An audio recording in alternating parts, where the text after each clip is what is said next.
Hello everyone, I am Akash Gaur. Welcome back to our Indian medical lecture. Guys बहुत ही ज़्यादा important topic लेकर आया हूँ मैं। ट्यूब क्या होती है और दूसरी बड़ी चीज़ है टेस्ट कितने लगते हैं, कौन सी ट्यूब में कौन सा सैंपल जाएगा, हिंदी भाषा में। सबसे बड़ी बात हिंदी लैंग्वेज में मैं आपको बताऊंगा, हिंदी प्लस इंग्लिश दोनों भाषाओं में मैं आपको बताऊंगा सारी ट्यूब्स के बारे में। बहुत सारा कंटेंट है गाइस। स्टार्ट करता हूँ मैं आपका ज़्यादा समय ना लेके। स्टार्ट करते हैं हम लोग। सबसे पहले कितनी वाइल्स हमको पढ़नी होगी।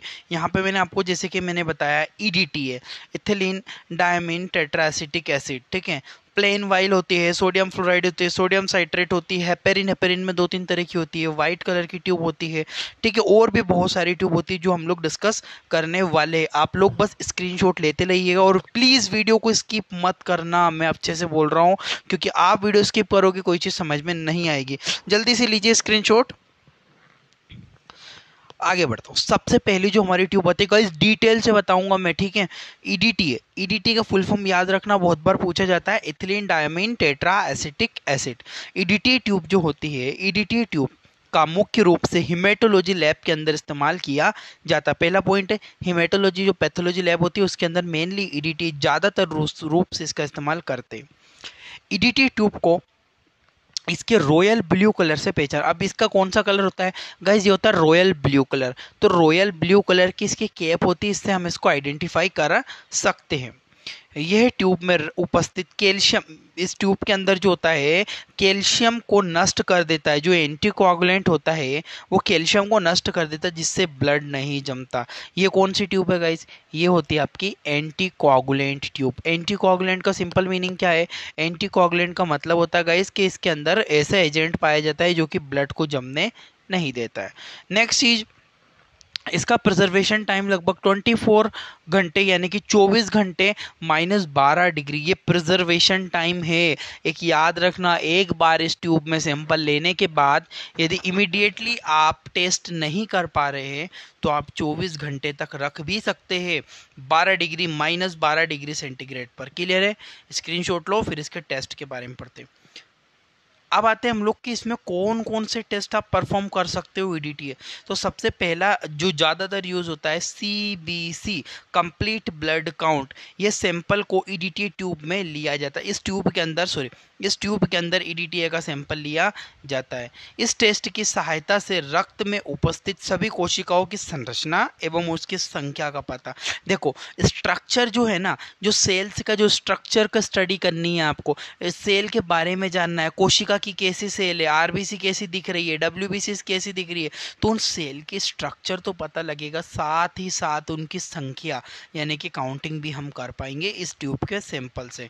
जैसे कि सीबीसी में बहुत सारे टेस्ट आते हैं, जैसे कि RBC count, WBC count, HB level, TLC, TLC का मतलब होता है टोटल ल्यूकोसाइट काउंट, डीएलसी का मतलब होता है डिफरेंट ल्यूको यानी कि जो न्यूट्रो योस्नो बेसोफिल होती है ना, इनका सारी का, तो ये अलग अलग डिफरेंट होती है। MCV mean corpuscular volume, MCH mean corpuscular haemoglobin, MCHC mean corpuscular haemoglobin concentration, ये सारे टेस्ट सीबीसी के अंदर परफॉर्म किए जाते हैं। और इन सब के टेस्ट हम लोग, कभी आपको एमसीवी स्पेशल लगाना हो, हीमोग्लोबिन का लेवल लगाना हो, तो इसी में लगाएंगे, ठीक है। इसी सैंपल इसी ट्यूब में जाता है, ये चीज़ आप लोग ध्यान रखना। स्क्रीनशॉट लो, आगे बढ़ता हूँ। नेक्स्ट चीज आती है आपका EDT tube, ethylene ditetramine acetic acid में और कौन कौन से टेस्ट लग सकते हैं ईडीटी में। अभी तो हमने सीबीसी देखा, और कौन कौन से एईसी, एईसी गाइस ये बहुत इंपॉर्टेंट है, याद रखना। Absolute eosinophil count. Absolute eosinophil count का मतलब होता है बिल्कुल एक्यूरेटली इओसिनोफिल को गिनना, ठीक है गाइस, तो याद रखना, इंपॉर्टेंट है। जितने भी ब्लड ग्रुप से रिलेटेड टेस्ट होते हैं, A B O, A B R H blood group system वगैरह, सारे हम लोग ईडीटी ट्यूब के अंदर सैंपल लेके ही ये टेस्ट परफॉर्म करते। नेक्स्ट होता है HbA1c। अब ये है ग्लाइकेटेड हीमोग्लोबिन। HbA1c का फुल फॉर्म ग्लाइकेटेड हीमोग्लोबिन। इसमें इससे पुरानी 3 महीने शुगर पुरानी कितना, क्योंकि क्या होता है आप HbA1c टेस्ट क्यों लगाते, जरा 1 मिनट के लिए टाइम दीजिएगा, स्किप मत कीजिएगा वीडियो को, मैं आपको समझा देता हूँ। जो गाइस HbA1c होता है, सपोज दैट ये आपकी आरबीसीज होती है, इस आरबीसीज के ऊपर हीमोग्लोबिन पाया जाता है। समझे बात को? अब क्या होता है ये बात समझो। अब क्या होता है, यदि आपके ब्लड में ग्लूकोज की मात्रा, सपोज दैट ये ग्लूकोज है, समझे, ये मैंने ये शेप का ग्लूकोज बनाया। अब आप आपके शरीर में ग्लूकोज की मात्रा बहुत ज़्यादा बढ़ गई, तो ये ग्लूकोज जाएगा हीमोग्लोबिन के पास और हीमोग्लोबिन से जुड़ जाएगा। जब ये हीमोग्लोबिन से जुड़ेगा ना, तब इसको मैं वो क्या बोलूँगा, इसको मैं बोलूँगा ग्लाइकेटेड हीमोग्लोबिन। ये है, इसको बोलूँगा ग्लाइकेटेड हीमोग्लोबिन। और ये ग्लाइकेटेड हीमोग्लोबिन जितना ज़्यादा जुड़ेगा उसको मैं 3 महीने तक भी पता कर सकता हूँ। इसका मतलब ये है कि मेरे भविष्य में पहले भूतकाल में, यानी कि 1 महीने 2 महीने 3 महीने पहले मेरी शुगर बड़ी हो, तब उसको 3 महीने के बाद भी मैं पता कर सकता हूँ। आई होप कि आपको इतनी चीज़ समझ में आई होगी ग्लाइकेटेड हीमोग्लोबिन के बारे में। नेक्स्ट चीज होती है ईएसआर। ईएसआर का फुल फॉर्म होता है ईएसआर का फुल फॉर्म होता है इरिथ्रोसाइट सेडिमेंटेशन रेट। इसमें ईएसआर में हम लोग क्या डिटेक्ट करते हैं कि आरबीसी कितनी स्पीड से सेटल डाउन हो रही है। ईएसआर टेस्ट भी कर सकते हैं। CBC complete blood count, TLC DLC और मलेरिया पैरासाइट, जबकि मलेरिया माइक्रोबायोलॉजी का टेस्ट है, बट क्या होता है मलेरिया ब्लड पैरासाइट है और वो ब्लड में ही मिलता है, इसीलिए हम उसको ब्लड पैरासाइट को ब्लड में ईडीटी ट्यूब की सहायता से मलेरिया पैरासाइट का टेस्ट लगा सकते हैं। कोई डाउट नहीं होने, जल्दी स्क्रीनशॉट लो फिर आगे बढ़ता हूँ। ठीक है गाइस, आगे बढ़ने से पहले एक चीज़ मैं आपको बताना चाहता हूँ। अरे भाई कोई प्रमोशन नहीं कर रहा हूँ मैं किसी चीज़ का, मैं अपने बारे में बता रहा हूँ। मेरी अभी कुछ दिनों के बाद 2 दिन के बाद लाइव क्लासेस स्टार्ट हो जाएगी। सब लोग पूछ रहे थे यूट्यूब पे। मेरा जो डिजिटल बोर्ड है 2 दिन के अंदर मुझे रिसीव हो जाएगा। 75 इंचेस का मैंने आप लोगों के लिए परचेस किया है। जल्दी से उस पर लाइव क्लासेस आपकी आने लगेगी, डोंट वेरी। ठीक है, आप लोगों ने सोचा होगा ये किसी प्रमोशन के बारे में बताने वाला, एप के बारे में। नहीं भैया, ऐसा नहीं, मैं तो केवल अपना उसका बता रहा था। पिंक ईडीटी, अब देखो एक नई ट्यूब होती है, ईडीटी ट्यूब है पर पिंक कलर की। पीछे कौन सी थी, रॉयल ब्लू कलर। अब ये है तो ईडीटी है, बट ये हल्की पिंक कलर की है। इथिलीन डाइट अमीन टेट्राएसिटिक एसिड ही होता है इसके अंदर। पर this tube also contain EDT, इसके अंदर ईडीटी पाया जाता, परंतु this tube identify bye pink colour.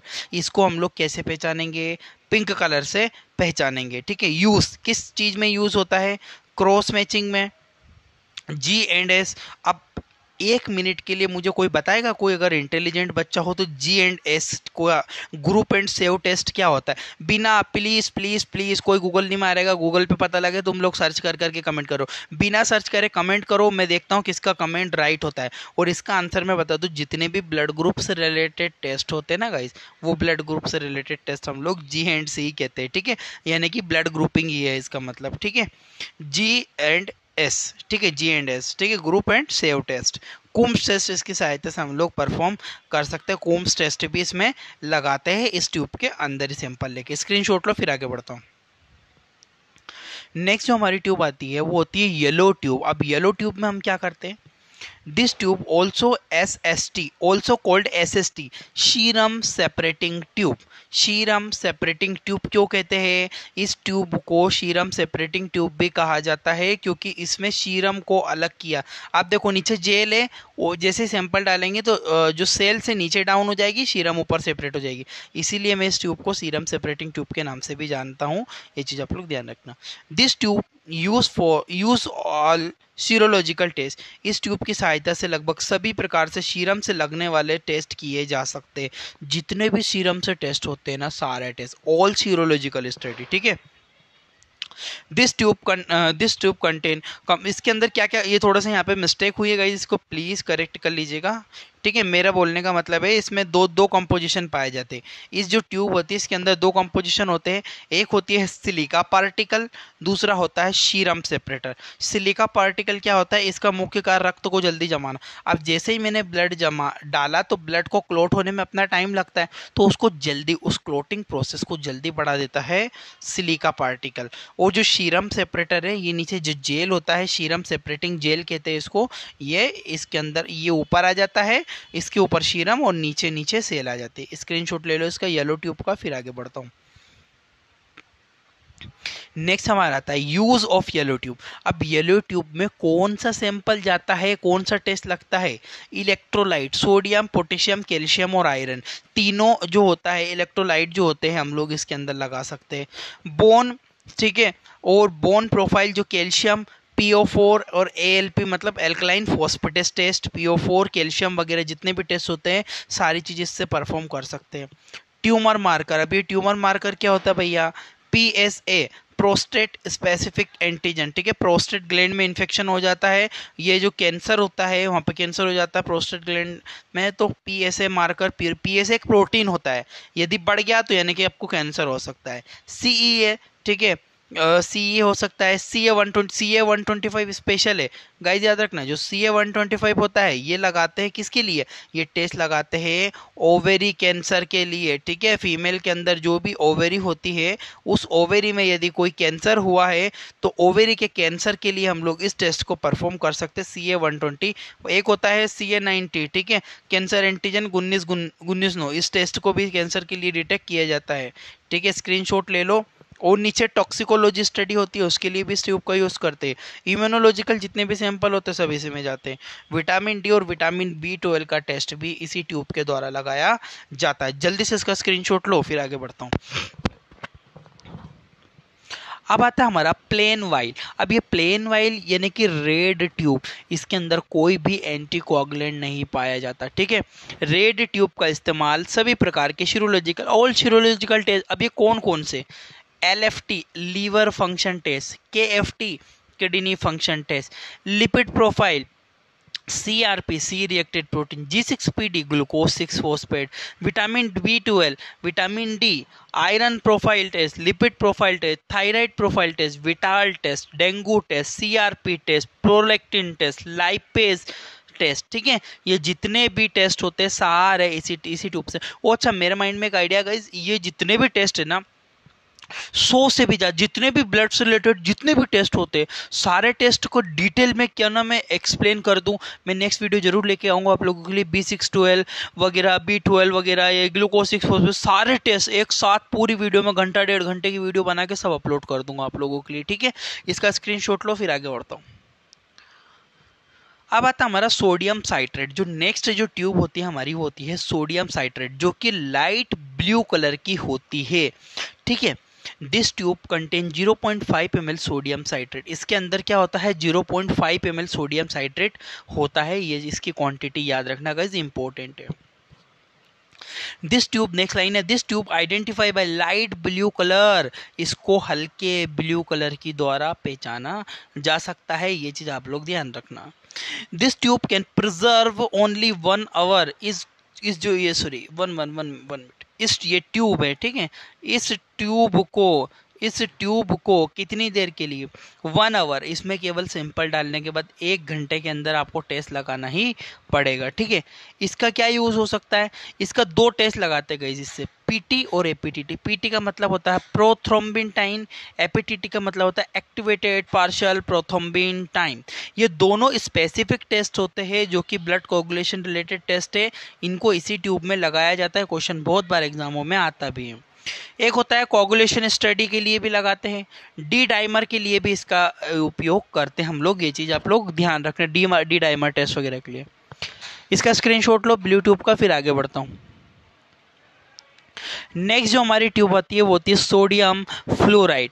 Grey colour की ट्यूब होती है, ग्रे कलर की ट्यूब होती है सोडियम फ्लोराइड।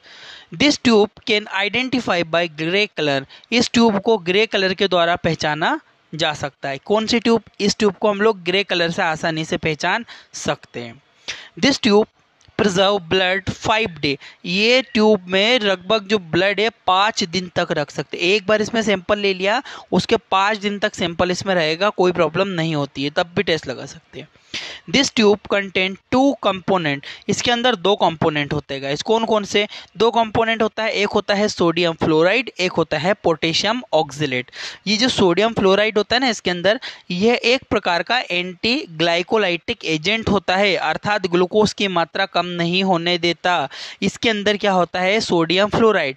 ये सोडियम फ्लोराइड का काम क्या है, जो आपने इसमें सैंपल, इसमें जितने भी ग्लूकोज से रिलेटेड जितने भी टेस्ट होते हैं ना, सभी इस ट्यूब में लगाते हैं। तो जैसे इस ट्यूब में डालेंगे और वो इससे सोडियम फ्लोराइड से मिलेगा, तब इससे मिलकर जो ग्लूकोज की मात्रा कम नहीं होती उतनी रहती है और रिजल्ट भी एक्यूरेट आता है, इसीलिए इसमें शुगर का टेस्ट लगाते हैं, ठीक है गाइस। दूसरा होता है पोटेशियम ऑक्जेलेट। ये एंटीकोगुलेंट होता है जो कि ब्लड को नहीं जमने देता, सिंपल काम है, ठीक है। तो 2 काम दो चीज़ें हैं इसमें, एक होता है सोडियम फ्लोराइड और एक potassium oxalate. Potassium oxalate blood को नहीं जमने देता और sodium fluoride anti glycolytic agent होता है जो कि आपके ग्लूकोज लेवल को कम नहीं होने देगा। स्क्रीनशॉट ले लो, आगे बढ़ता हूँ। नेक्स्ट हमारे इसके सोडियम फ्लोराइड के क्या क्या यूज़ हैं। एक होता है एफबीएस। एफबीएस का मतलब होता है गाइस फास्टिंग ब्लड शुगर, जो कि मॉर्निंग में किया जाता है।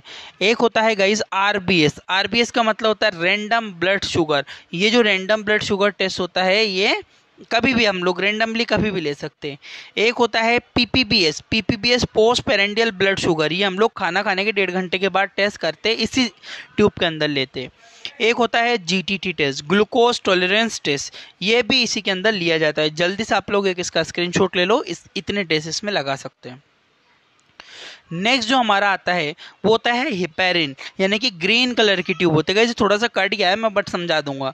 This tube identify bye dark green colour. इस ट्यूब को डार्क ग्रीन कलर के द्वारा पहचाना जा सकता है। कौन सा कलर है इसमें? ग्रीन कलर की ट्यूब है, ठीक है। This tube contain sodium heparin. इसके अंदर क्या होता है गाइस? इसके अंदर सोडियम हिपेरिन पाया जाता है। ये चीज़ आप लोग ध्यान रखना, ठीक है। सोडियम हिपेरिन इसी के अंदर होता है। इसका क्या यूज़ होता है वो चीज़ समझो। अमोनिया टेस्ट के लिए, इंसुलिन टेस्ट के लिए, इम्यूनोलॉजी टेस्ट के लिए, क्रोमोसोमल स्टडी के लिए, बोन मेरो स्टडी के लिए, इन सभी के लिए हम लोग इसका इस्तेमाल कर सकते हैं। तो green tees test tube heparin tube है, जो कि हिपेरिन क्या होता है? नेचुरल एंटीकोगुलेंट, हमारे ब्लड के अंदर होता है, नेचुरली बनता है वो, ठीक है। इसका स्क्रीनशॉट लो, फिर आगे बढ़ता हूँ मैं। अब जो हमारी नेक्स्ट ट्यूब आती है वो होती है सोडियम साइट्रेट ओनली। पहले सोडियम साइट, अब ओनली साइट्रेट वाली ट्यूब है, ठीक है। ऑरेंज कलर की ट्यूब होती है ये। देखो इसमें this tube identify bye orange colour. अब इस ट्यूब को कैसे पहचानोगे? आप लोग इस ट्यूब को ऑरेंज कलर के द्वारा आसानी से पहचान सकते हो, ठीक है। इसका ऑरेंज कलर की कैप होती है, ऑरेंज कलर से आप आसानी से इसको पहचान सकते हो, ठीक है। This tube contain citrate. इसके अंदर क्या पाया जाता है? इसके अंदर सिंपली साइट्रेट पाया जाता है, ठीक है। यूज़ क्या होता है? अच्छा, इसका इस्तेमाल होता है इम्यूनोलॉजी स्टडी और जितनी भी टॉक्सिकोलॉजी स्टडी होती है। अच्छा, टॉक्सिकोलॉजी को हिंदी में क्या कहते हैं आप लोग मुझे कमेंट करके बताओ, देखता हूँ कितने लोग राइट आंसर देते हैं। टॉक्सिकोलॉजी को हिंदी में क्या कहते हैं? कौन सा विज्ञान कहते हैं टॉक्सिकोलॉजी को? जल्दी कमेंट करो और बताओ मुझे, ठीक है। तो ऑरेंज कलर की ट्यूब होती है, दो चीज़ के लिए यूज़ करते हैं, इम्यूनोलॉजी के लिए और टॉक्सिकोलॉजी के लिए। दोनों स्टडी के लिए इसका इस्तेमाल किया जा सकता है। स्क्रीनशॉट ले लो।